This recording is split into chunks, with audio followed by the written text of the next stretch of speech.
দুপুরে রান্না করছিলাম গরুর মাংস, কালকে করেছি মাছ, আজকে করছি মুরগি। কারণ গরুর মাংস কালকে দুপুর পর্যন্ত খাওয়া হয়েছে, আর তারপরে মাছ রান্না করছি। মাছটা তো রেখে খাওয়া যায় না, এই জন্য মাছটা আজকে দুপুরে শেষ হয়ে গেছে।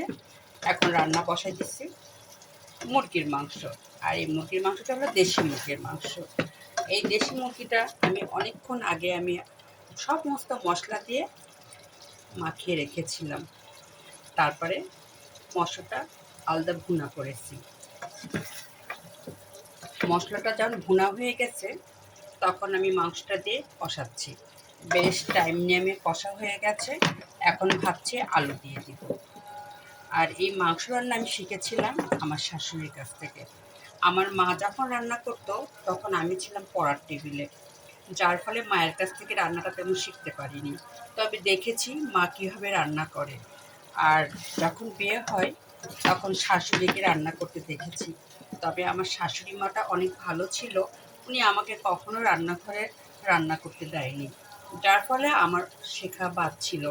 আমি যখন চাকরি করতে ঢাকায় চলে আসলাম তখন রান্না তো করতে তেমন পারি না, কোনো মতে দুজন যা পারি তাই করে খাই। তারপরে আমার চাকরি 10-15 দিন পরে আমার শাশুড়ি চলে আসলো ঢাকা শহরে, কারণ আমার আম্মা আসতে পারতো না। কারণ আমার আরও ছোটো দুটো বোন ছিল, যার ফলে ওদের স্কুল, আমার আব্বা সরকারি চাকরি করতো, সব কিছু মিলে মা ছিল অনেক ব্যস্ত। এই জন্য মা আমাকে তেমন সময় দিতে পারেনি আমার চাকরি লাইফে। তবে আমার বাচ্চারা হওয়ার পরে আমার মা, আমার বোনরা অনেক সাপোর্ট দিয়েছে। আর রান্নাটা আমি শিখেছি আমার শাশুড়ি মার কাছ থেকে। কারণ আমার শাশুড়ি মাটা অনেক ভালো ছিল, উনি জান্নাতবাসী হোক। উনি এতই ভালো ছিল যে আর কি বলবো, সবার ঘরে ঘরে আমার শাশুড়ি হোক। আমি রান্না করতে পারতাম না বিধায় মা ঢাকা শহরে চলে আসলো।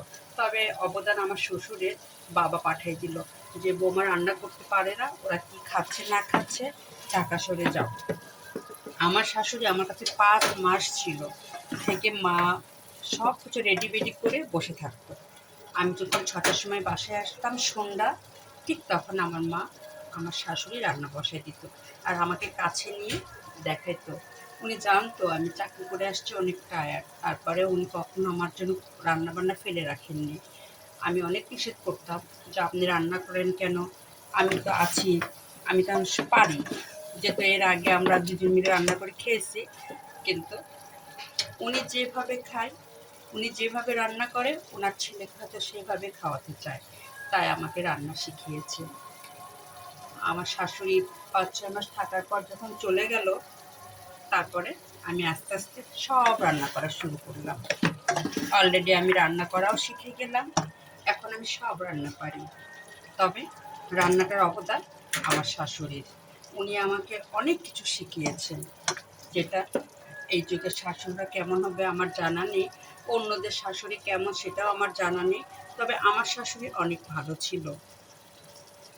উনি অনেক আগে মারা গিয়েছে, কিন্তু আমার শাশুড়ির কথা আমি কখনোই ভুলতে পারি না। আমি সবসময় আমার শাশুড়ির জন্য দোয়া করি